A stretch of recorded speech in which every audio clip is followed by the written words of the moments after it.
It was supposed to be the perfect holiday, the kind of trip families dream about, warm sand between your toes. The salty air of the ocean, sunsets so beautiful they almost don't look real. A father, his young daughter, and his son packed their bags one summer morning and drove to the coast, excited for a week away from everything. The little girl, just 8 years old, wore a bright red dress and carried a small pink bag, skipping alongside her dad. Her older brother, a quiet boy of about 10, walked beside them with a towel draped over his shoulder, clutching a bottle of water. They were all smiles in the pictures taken that day. Nobody could have known then that this would be the last time anyone saw her alive, or so everyone thought. That holiday quickly turned into a nightmare that would haunt this family for years. In the middle of the trip, the little girl vanished without a trace. No footprints, no screams, no clues. One minute she was playing near the water's edge, laughing as she built a sandcastle, and the next she was simply gone. Her father called her name over and over, running up and down the beach in a panic while her brother stood frozen, staring out at the waves. People gathered, searched, and scoured every inch of the shore, but the girl was nowhere to be found. The police were called immediately, and the entire area became a scene of chaos. Officers questioned everyone on the beach, combed the dunes, and even brought in dogs to sniff out her scent. Boats went out into the water, and helicopters circled above. Her picture was posted everywhere, on lampposts, shop windows, and even flashed on TV screens that night. The news spread quickly, and the story of the little girl who disappeared on holiday captured the attention of the entire country. People lit candles, sent prayers, and hoped she would be found. But as the hours stretched into days, and the days into weeks, hope began to fade. Her father was inconsolable. Sitting for hours in the police station, clutching her bag and staring blankly at the floor. He couldn't understand how his daughter, his little girl, could have vanished in broad daylight with no one seeing a thing. Her brother, on the other hand, said very little. He answered questions quietly and stuck close to his dad, but in his eyes there was something unspoken, something he couldn't yet bring himself to say. Over the years, the case went cold. Detectives followed leads, but nothing ever led to her. People whispered theories that she had been taken, that she had wandered off and drowned, that she had been hidden away by someone who didn't want her to be found. But nobody knew for sure. The beach became just another place on the map where something terrible had happened. And the family eventually stopped going there. Her father grew older and quieter, carrying the weight of what happened like a shadow he couldn't shake. Her brother grew up too, moving out of the house and trying to build a life of his own. But every year, on the anniversary of that day, he would find himself back at the beach, standing on the same sand where it all began. He would stare at the water, watching the waves crash and wondering what really happened to his sister. 10 years later, though, everything changed. Out of nowhere, her brother broke his silence. Sitting across from a reporter in a dimly lit room, he finally spoke the words no one expected to hear. He revealed what he had seen that day, what he had kept hidden all these years, and his confession turned everything upside down. What he said not only shocked his family, but also the entire town. The truth he carried was far darker and far more complicated than anyone could have imagined. The story wasn't just about a little girl who vanished. It was about secrets, choices, and the kind of fear that keeps you quiet even when you know the truth. And so, for the first time in a decade, the mystery of the girl who vanished on holiday began to unravel piece by piece as her brother finally revealed what truly happened on that beach. But even now, after all this time, some questions remain unanswered. And what he said that day may not even be the full story, because sometimes the truth is even more terrifying than the lie. What really happened to the girl on that summer holiday? Why did her brother wait 10 years to tell anyone? And could it already be too late to uncover the whole story? Stay with me, because what comes next will leave you questioning everything you thought you knew.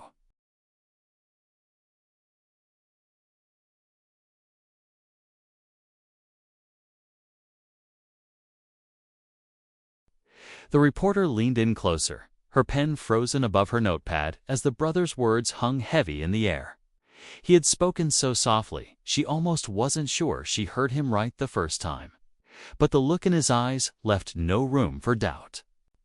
There was pain there, and guilt too. He took a shaky breath and looked down at his hands, as though the weight of what he was about to share was almost too much to bear. He started by saying that the holiday wasn't as perfect as it might have seemed in the photographs. Even before his sister disappeared, he remembered how tense things had felt. His father, though smiling in public, often seemed distracted, sometimes irritable, staring at his phone more than at his kids. And his sister, she had been unusually quiet in the car on the drive down. Normally, she would chatter endlessly about the games they would play and the shell she hoped to find. But that day, she sat staring out the window, her small fingers clutching the strap of her bag so tightly her knuckles went white. The brother said he'd noticed something else too, though he never told anyone. That morning on the beach, before everything went wrong, he saw a man watching them. He remembered because the man stood apart from the other families, wearing a dark cap pulled low and sunglasses, even though it wasn't that sunny yet. Every time the boy glanced over, the man seemed to shift his gaze, pretending to look elsewhere. At first, he thought he was imagining it.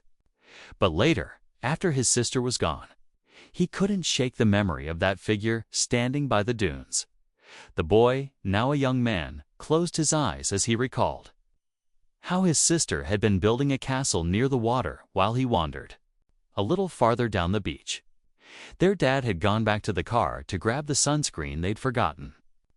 The beach was busy, but not packed, and he could still hear his sister's laughter faintly as he knelt to dig in the sand. When he stood up and turned back, she was gone. Just like that. No splash, no scream, no sign of her anywhere. For years. He told the police and his father the same story. She must have wandered off while he wasn't paying attention. But deep down, he knew it wasn't the whole truth. He remembered catching a glimpse of red, her dress, as it disappeared behind the dunes. And he remembered seeing the man in the dark cap follow. But at 10 years old, frozen with fear and unsure what to do, he stayed silent. By the time he ran toward the dunes, shouting her name, there was nothing there but wind and sand. The reporter listened closely, occasionally glancing at her recorder to make sure it was still running. Every detail he shared painted a clearer, more unsettling picture of that day.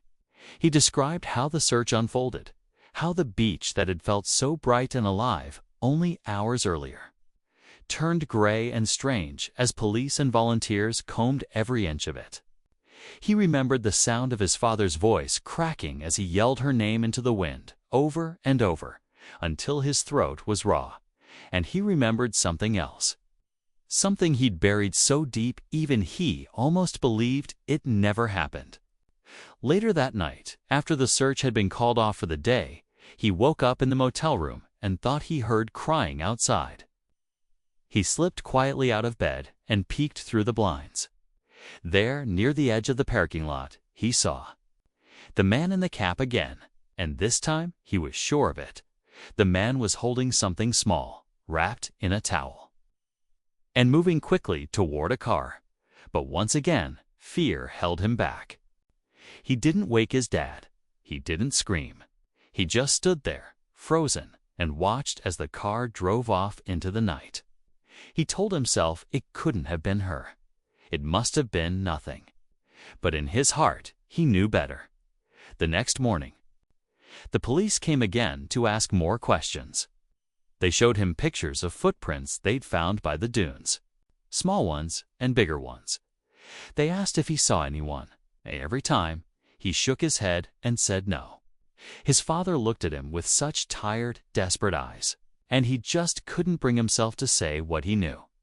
Over the years, the guilt ate at him.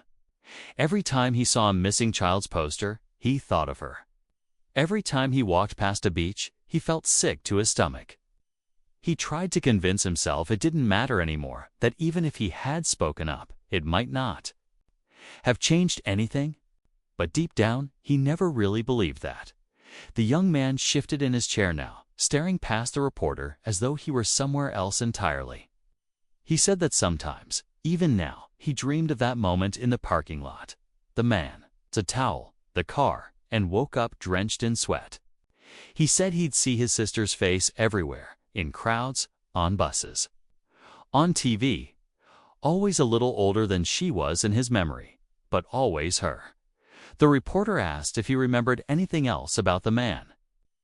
The brother paused, frowning, as though forcing himself to dig deeper into memories he'd tried so hard to forget.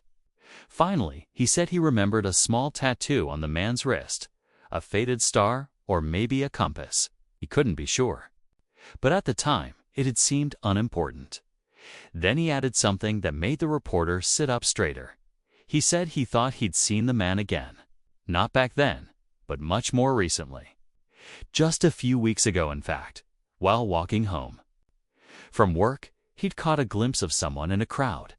A man with the same build, the same way of moving, and the same tattoo on his wrist. At first, he thought it was just his mind playing tricks on him. But then he remembered the car parked nearby.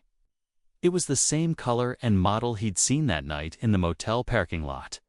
He didn't follow him that day, but he wanted to.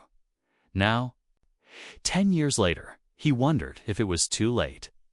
If speaking out now could still make a difference. If his sister was still out there somewhere, waiting for him to tell the truth. The reporter finally spoke, her voice quiet but steady, asking, the question hanging between them. Why come forward now? Why tell the story after all these years? The brother hesitated, his jaw tightening. Then he said something that sent chills down her spine. Because, he whispered, I think he knows I've seen him. And I think he's watching me now.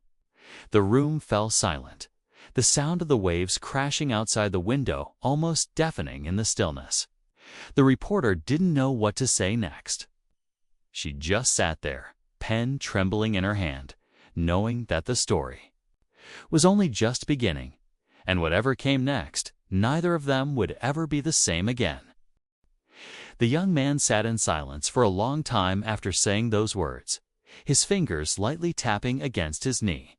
The reporter could feel her heart pounding in her chest, but she didn't dare interrupt him. Outside, the wind picked up, and the faint cry of a seagull cut through the air like an omen. Finally, he leaned back in his chair, his eyes distant, and began to explain why he truly believed the man was watching him now. It started with small things at first. A car idling outside his apartment at odd hours.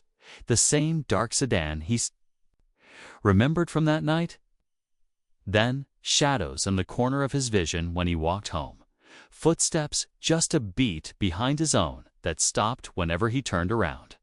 He found his mailbox left open, his belongings slightly moved when he returned from work, though nothing was ever missing. It was subtle enough that he doubted himself at first, chalking it up to paranoia. But deep down, he knew it wasn't just in his head. He said he started keeping a notebook of everything he noticed. The car's license plate, the time and place. He saw it, the faces in the crowd that seemed to linger a little too long. He even tried snapping pictures with his phone, but every time he reviewed them, the man was already gone, just a blur in the background. The reporter listened closely, scribbling notes, but she could tell this was wearing him down. His voice was rough, his eyes haunted. He admitted that he hadn't told his father anything yet. The guilt of what he'd hidden for so long already weighed heavily enough. But now, he didn't want to drag his father back into the nightmare. especially since the older man had never fully recovered from losing his daughter. The father had remarried years later, but there was still a hollow look in his eyes whenever her name came up. Like the wound never really healed. There was another layer to the story too, a memory the brother had pushed even further down. A few months before the holiday, he remembered overhearing his father arguing with someone late at night. The voices were muffled through the wall, but he distinctly heard his father say, "This has nothing to do with the kids. Leave them out of it." At the time, he didn't think much of it, assuming it was just about money or work. But after his sister disappeared, that memory took on a new, darker meaning. He wondered if his father had gotten mixed up with someone dangerous. Someone who might have taken his sister as a way to get back at him. But whenever he tried to bring it up over the years, his father would shut down, his expression turning hard and unreadable. And now, with the man seemingly back in his life, the young man couldn't help but feel the past was catching up with them both. The reporter asked if he'd considered going to the police. He hesitated before shaking his head. "I don't even know what to tell them," he admitted quietly. "It's been 10 years. I kept quiet for so long, and now, what if they don't believe me? What if he finds out I've talked?" His fear was palpable, his words heavy with doubt. The tension only deepened as the young man revealed more. There were moments, strange, fleeting encounters, that made him feel like he wasn't just being watched, but being tested. He described how someone had slipped a note under his door last week. No handwriting, just a typed message on a scrap of paper that said, "You remember more than you think." He didn't show the note to anyone. He just folded it neatly and tucked it into his notebook. Next to all the other fragments of this puzzle he was trying to piece together, and then there was the most chilling part, the phone call. Late at night, his phone buzzed with an unknown number. When he answered, no one spoke at first. All he could hear was breathing on the other end. He nearly hung up, but then a low, calm voice said, "Don't dig. You won't like what you find." He admitted to the reporter that he hadn't slept properly since. Every creak of the floorboards, every car that passed outside his window, every stranger's face in a crowd made his stomach twist. Meanwhile, another subplot quietly began to take shape. The reporter herself started noticing odd things after their first meeting. A man standing outside her office building one evening, just watching. A stack of her notes moved around when she returned from lunch. A message on her voicemail she couldn't quite make out. Just a faint laugh before the line went dead. She hadn't even written the story yet, but already she felt herself being pulled into his nightmare. The mystery of what happened to the little girl was no longer just his burden. It was starting to creep into her own life too. And the more they spoke, the more tangled everything became. The brother confessed that he still sometimes dreamed of that summer day, but in his dreams it always ended differently. Sometimes he would run fast enough to catch up to the man at the dunes. Sometimes he would scream loud enough for his dad to hear, but he always woke up before he could save her. The reporter asked if he believed his sister was still alive. He stared at her for a long moment before answering softly, "I want to believe, but I don't know anymore," he told her. About how he still walked the beach every year on the anniversary, always at sunset, always waiting for a sign, any sign that she was still out there. Sometimes he thought he heard her voice in the wind, calling his name. Sometimes he found small shells arranged in a pattern on the sand. And though he told himself it was just coincidence, part of him wondered if it was her way of leaving him. A message. The air between them grew heavy as the clock ticked on. Outside, the sun dipped below the horizon, casting long shadows across the room. Neither of them spoke for a while, both lost in their thoughts. The young man finally broke the silence with a quiet question. "What if I've already made it worse?" By waiting this long, the reporter didn't have an answer. She simply closed her notebook and met his eyes, seeing the mix of fear and determination there. Whatever secrets he was carrying, whatever darkness he had glimpsed, it was clear that the story wasn't over yet. And somewhere out there, whether watching them, waiting, or hiding, the man in the dark cap was still a part of it all. The next time they met, the air between them was different. The young man looked more restless now, his eyes darting to the corners of the cafe, his knee bouncing under the table. He leaned in close, as if afraid someone might overhear, and whispered that he had something to show her. He pulled out his phone and handed it to her. On the screen was a blurry photo he'd taken the night before, the same dark sedan parked across the street from his apartment. And in the faint glow of the streetlight, a man leaning against the car, even though his face was partly hidden.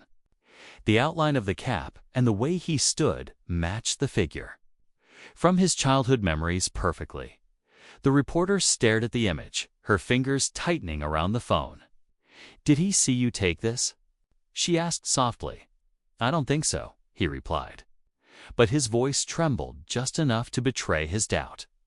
That night, she couldn't sleep. Every time she closed her eyes, she thought of the man in the cap, standing just outside, waiting. And as she lay awake, she kept thinking about the note he had found under his door. "You remember more than you think." What did that even mean? Over the next few days, the brother became more desperate. He started calling her at odd hours. His words rushed, his breathing uneven. He said he was starting to remember more about that day, fragments of conversations. A flash of a tattoo on the man's wrist, the smell of cigarette smoke mixed with the salty air. Each detail brought him closer to something. But he couldn't yet see the full picture. The tension between him and his father also began to grow. One evening, he confronted his dad outright, unable to keep his questions bottled up anymore. He demanded to know who his father had been arguing with all those years ago, why he'd told someone to leave the kids out of it, and what he'd really been hiding. But his father's reaction was not what he expected. The older man froze, his face going pale. And for a long moment, he just stared at his son before finally muttering, "You don't know what you're asking." Then he walked out of the room and didn't come back that night. The young man called the reporter again right after, his voice cracking. "He knows something," he said. "He's been lying to me all these years. I can feel it." The reporter decided to dig deeper herself. She started searching through old police reports and newspaper clippings from that summer. Late one night, she stumbled across an article about another missing child from the same area, a boy who had vanished just a few weeks before the girl did. The details were eerily similar, gone without a trace. No witnesses, no clues, except for a set of footprints leading toward the dunes and then stopping abruptly. She printed the article and brought it to him the next morning. As he read it, his hands shook. "What if it's the same man?" He whispered. They agreed they needed to go back to where it all started, the beach. Maybe being there again would help him unlock more memories, or at least they could find something the police had missed. The next evening, just as the sun began to set, they drove out to the same stretch of sand. The wind was sharp and cold, and the ocean roared louder than either of them remembered. For a while, they just stood there, staring out at the water, neither one speaking. Then he began to walk toward the dunes, almost instinctively, as though his feet remembered the path, even if his mind didn't. She followed, her heart pounding faster with every step. The sand grew colder and the sky darker as they climbed higher. When they reached the spot where he'd last seen his sister, he stopped. Suddenly, "It was here," he murmured. He looked around, his eyes scanning the ground. Then, as if pulled by some invisible force, he crouched down and brushed his hand through the sand until his fingers hit something solid. He dug carefully and soon uncovered a small, rusted tin box. His hands trembled as he opened it. Inside were a few faded photographs of his sister, of him, and of their father, along with a folded note, But before he could unfold it, the sound of a car engine growled from somewhere below the dunes. They froze. The reporter grabbed his arm. "We should go," she whispered. But he shook his head, his eyes fixed on the distant figure now climbing up the dunes toward them, even from far away. They could see the dark silhouette, the familiar cap pulled low over his eyes. He moved steadily with a calm that made the young man's chest tighten in fear. The wind picked up, sand whipping around them as the sky turned a deep, bruised purple. He finally opened the note in the box, but whatever was written on it made his face go pale. His hands started to shake harder as he read it over and over again, his breath quickening. The reporter leaned closer, trying to see the words, but he crumpled the note in his fist before she could. The man in the cap was getting closer now, close enough that they could see the faint glint of something metallic in his hand.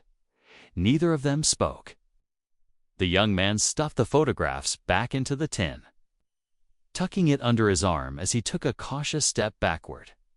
The sound of the ocean seemed to fade, replaced by the crunch of heavy footsteps on sand and the rush of blood in their ears. And then, just as the man in the cap reached the top of the dune, his shadow falling over them, the young man whispered to the reporter, his voice almost too quiet to hear, "I think I know what happened now." But before he could say another word, the figure stopped, staring at them from just a few feet away, the darkness swallowing his expression. The young man's breath caught in his throat as he clenched the tin box tighter, knowing this was the moment he'd been dreading and waiting for all these years. The young man stood frozen, the tin box clutched tight in his hands, as the man in the cap finally came to a stop just a few feet away. For a moment, no one moved. The wind howled across the dunes, scattering sand into the air, but the world felt eerily quiet, as if holding its breath.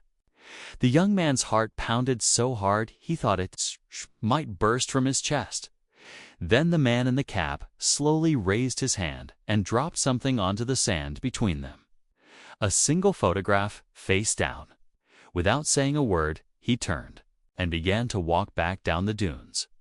His figure swallowed by the growing darkness, the young man and the reporter exchanged a stunned glance, both too afraid to speak. He finally bent down and picked up the photo. When he turned it over, his stomach dropped. It was a picture of him, not as a child, but from just a few weeks ago, sitting in his apartment, completely unaware of the camera, written in shaky handwriting on the back were the words, "You're running out of time." The young man staggered back, nearly dropping the tin box as the reporter reached out to steady him. "What does this mean?" she whispered, but he just shook his head, his face pale, his eyes fixed on the photo. But before either of them could make sense of it, sudden noise behind them made them both spin around. At the top of the dune, in the opposite direction from where the man in the cap had disappeared, another figure stood watching them. This one was smaller, wearing a hood pulled low over their face. And then, impossibly, the figure called out the young man's name. It was a woman's voice. He froze, his breath catching in his throat. Something about the sound tugged at him in a way he couldn't explain. He took a step forward, his mind racing, the memory of his sister's voice echoing in his head. But the figure turned and darted away before he could say anything. Without thinking, he dropped the photo and the box and ran after her. The reporter shouted for him to stop. T didn't listen. His legs moved on their own, carrying him across the sand as the hooded figure disappeared behind another dune.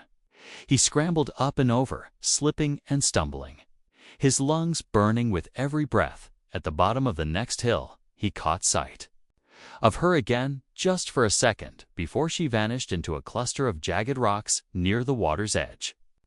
The young man followed, his mind a blur of fear and hope, every nerve in his body screaming at him to keep going. But when he reached the rocks, she was gone. He spun around, searching, his chest heaving, but there was nothing. just the waves crashing against the shore and the wind whistling through the cracks. Then, faintly, he heard her voice again, closer this time, whispering his name from somewhere deep within the rocks. He pressed himself into the narrow passage between the stones, squeezing through despite the sharp edges cutting into his arms. The air grew colder and damper the further he went, and soon he found himself in a small, hidden hollow. That's when he saw it. In the center of the hollow lay another box, larger this time. Wooden, its surface worn and cracked. It was surrounded by scraps of paper, photographs, and what looked like pieces of clothing, faded and torn. And on the wall behind it, scrawled in large letters, were the words, "You should have stayed quiet." The young man stood there, trembling, staring at the box. The hooded figure was nowhere to be seen now, but he could feel her presence, as though she was still watching him from the shadows. The reporter finally caught up to him, her eyes wide as she took in the sight. "What is this place?" she whispered. He didn't answer. He slowly reached for the wooden box, his fingers hesitating just above the lid. But before he could open it, a sharp sound cracked through the hollow, the unmistakable click of a camera shutter. They both spun around. And there, at the entrance to the hollow, stood the man in the cap again, this time holding a camera, its red light glowing in the dark. The young man's stomach turned to ice as he realized the man hadn't just been watching all these years. He'd been documenting everything. Every step, every mistake, every memory he thought was his alone. Then, without a word, the man in the cap raised the camera one last time and took another picture before melting back into the shadows. The young man stood frozen, his heart racing, his hands hovering over the box as the reporter grabbed his arm. "We have to leave," she whispered urgently, but he barely heard her, because now, somewhere deep in his chest, a horrifying thought had taken root. What if the man in the cap and the hooded figure weren't working against each other at Surcef at all? What if they were both playing the same game? And what if he was the final piece they needed to finish it?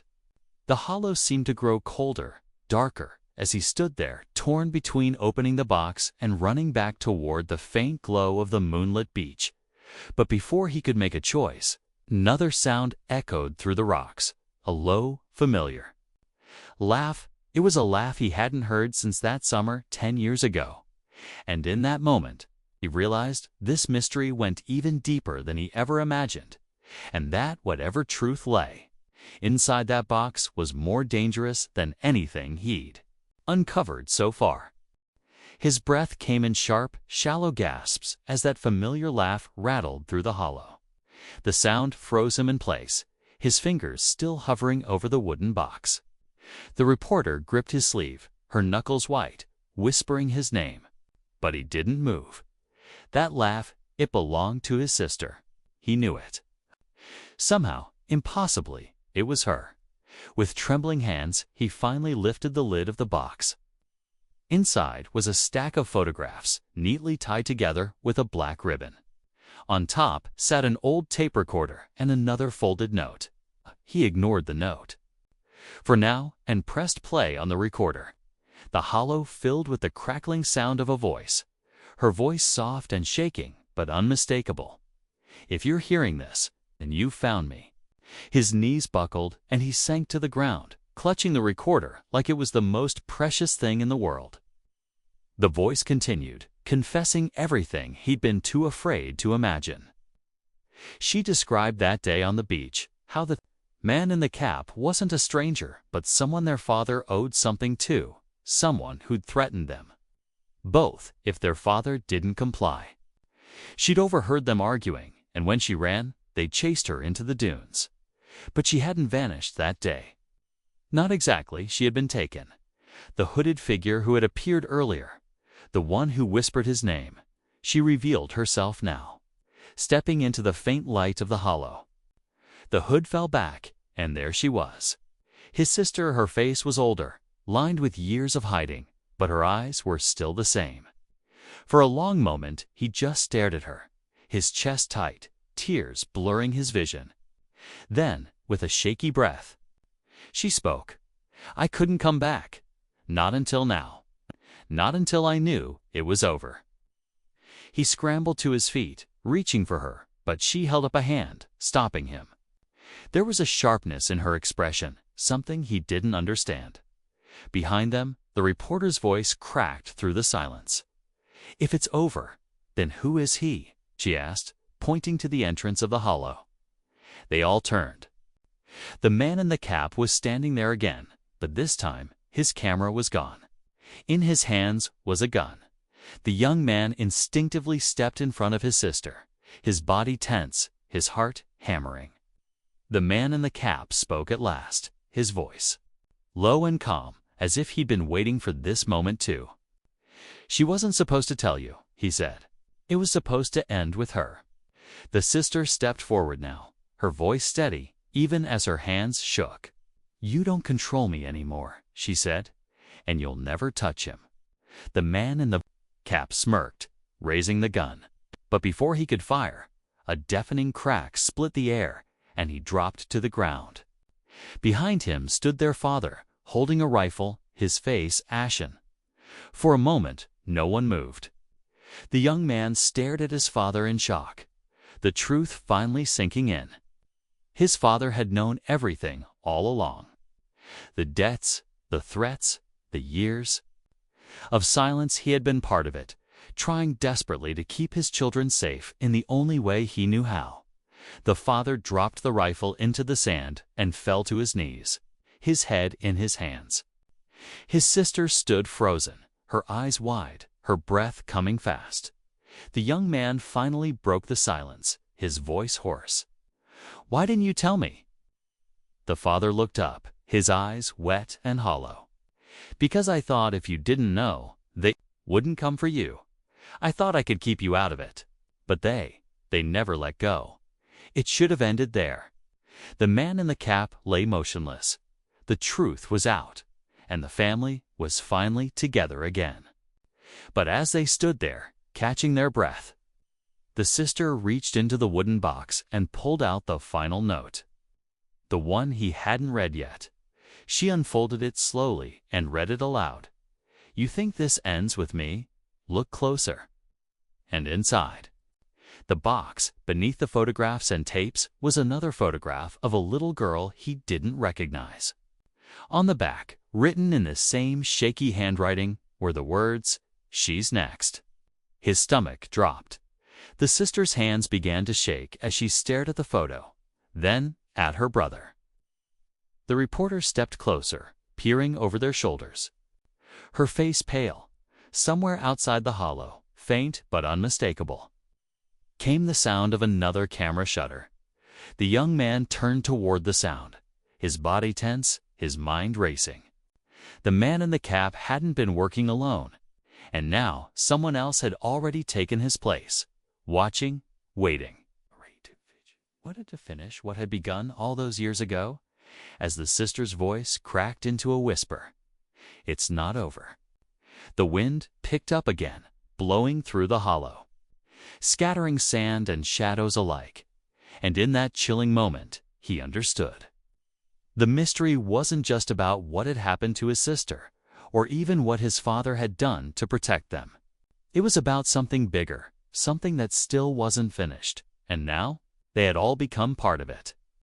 The young man stood frozen, clutching the photo of the unknown little girl. The sound of the camera shutter still echoed faintly in the hollow, like a reminder that their nightmare wasn't over yet. But now, staring at his sister alive, real, standing right there in front of him after all these years, something inside him hardened. For the first time in his life, he didn't feel like a scared boy chasing shadows. He felt like someone ready to fight back. His sister slipped the photo from his hands and studied it closely. "We have to find her," she said softly. The reporter stepped closer, still holding her microphone even though the story had already gone far beyond what she expected. "Who is she? Do you know?" she asked. The sister shook her head. "No," she said, But if they're saying she's next, then someone out there is already watching her, the way they watched me. The way they watched you. The father finally spoke from where he knelt, still clutching the rifle. His voice was hoarse, heavy with guilt. Her name? Emily, he whispered. The young man's eyes shot to his father, his throat dry. Who is Emily? He asked, almost afraid of the answer. The father swallowed hard. You're a half-sister. Years before you two were born. I was involved with someone else. Emily is hers. I tried to protect her too, but when the man in the cap came for us, I thought, if I stayed quiet, she would be spared. He buried his face in his hands. I was wrong. The young man exchanged a long, wordless look with his sister. The realization hit him like a wave. This wasn't just about them.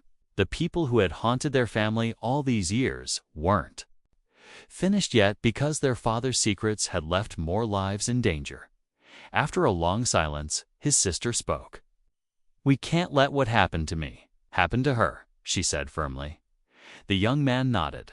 Then we find her. The reporter, still reeling from the confession she'd just witnessed, slipped her phone out and began making calls. If we can track down where she lives, she said, we might be able to warn her before it's too late. But we have to move fast. Together, they climbed out of the hollow and back onto the moonlit beach. The air was colder now, sharper. But the sky was clearing, and the stars seemed brighter somehow, as if urging them forward. They made it to the car in silence. The reporter already on her laptop in the back seat, typing frantically. The father sat in the front, staring out the window, lost in his own thoughts. The sister clutched the photograph of Emily, her hands trembling but her jaw set in determination. Hours passed in a blur of phone calls, internet searches, and whispered conversations. Finally, the reporter looked up from her screen. I found her, she announced. She lives about 3 hours from here, a small town. It looks like she's been living with her mother all this time. The young man's heart raced. Then let's go. The drive felt endless, but when they finally pulled up outside a modest house at the edge of a quiet neighborhood, they could already feel the tension in the air. The lights in the house were off, but faint shadows moved behind the curtains. As if someone inside already knew they were coming, the young man got out first, followed by his sister. The reporter stayed behind to call the police just in case. They walked up the path slowly, their footsteps crunching softly on the gravel. When they reached the door, his sister raised her hand to knock, but the door creaked open before she touched it. Standing there was a girl no older than 10, with big, frightened eyes and a small suitcase clutched in her arms. You're Emily? The young man asked gently. She nodded. He said you would come, she whispered. Behind her, the young man could see the living room. A camera on a tripod stood in the corner, its red light blinking. Whoever had been here before had already started their game. His sister crouched down to Emily's level and held out her hand. You don't have to be afraid anymore, she said. We're going to get you somewhere safe. Emily hesitated, glancing back toward the shadows of the house, but then slowly reached out and took her hand. At that moment, headlights appeared in the distance. The young man turned to see another car approaching fast. For a second, his stomach clenched, but when the car stopped and police officers stepped out, he felt himself finally exhale. Over the next hour, the officers combed through the house, collected the cameras and photographs they found, and questioned the neighbors. Emily was taken into protective custody, but before she left, she turned to the young man and whispered, "Thank you." He just smiled faintly. "You're safe now," he said. Later, when the house was quiet and the reporters had left, the young man and his sister stood outside, leaning against the car, watching the sun start to rise over the horizon. For a long time, neither of them spoke. Then she said, softly, "I thought I'd never see you again." He looked over at her, his throat tightening. "I thought the same," he admitted. They stood there in silence, letting the morning light warm their faces. The worst of it was over, but both of them knew this wasn't the kind of story that would ever fully leave them. The memories, the scars, the questions, they would carry those for the rest of their lives. But at least now, we're no longer running. Finally, his sister broke the silence. "We should tell people the truth," she said. "All of it. About Dad. About what happened, maybe then. This won't happen to anyone else." The young man nodded. He knew she was right. A few days later, they sat in a quiet studio, side by side. As the reporter they'd met on the beach held up her microphone, "Are you ready?" she asked. He glanced at his sister, and she gave him the faintest smile. He leaned forward and spoke into the mic. "It started the summer my sister disappeared. But the truth is, it started long before that. And now, it's time to finish it." The camera light blinked on, capturing their faces as they began to tell their story, not just of what had happened to them, but of what they'd done to stop it from happening again. And somewhere in the quiet darkness, someone else was surely listening, watching, but for the first time, he didn't feel afraid. He felt ready. As the recording ended, he took a deep breath and looked at his sister. She reached out, squeezing his hand. Whatever came next, they would face it together, and that was enough.